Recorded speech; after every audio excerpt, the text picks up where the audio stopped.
حضرت عمر رضی اللہ تعالی عنہ رات کی تاریکیوں میں اپنے دور خلافت میں بھی نکل جاتے تھے لوگوں کی خبر گیری کرنے، خیریت پوچھنے۔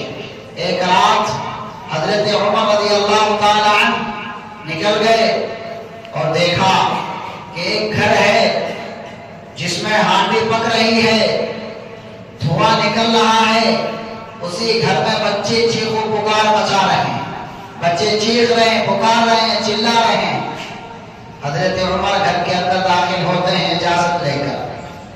ایک بوڑھی اماں ہانڈیوں میں پتھر ڈال کر پتھروں کو ابال رہے ہیں، اس امید سے کہ میرے بچے جو ابھی بھوک سے تڑپ رہے ہیں، اس امید سے وہ اس آگ سے تھوڑی دیر صبر کا دامن تھامے رکھ کے بیٹھے رہیں گے اور اسی میں نیند آ جائے گی۔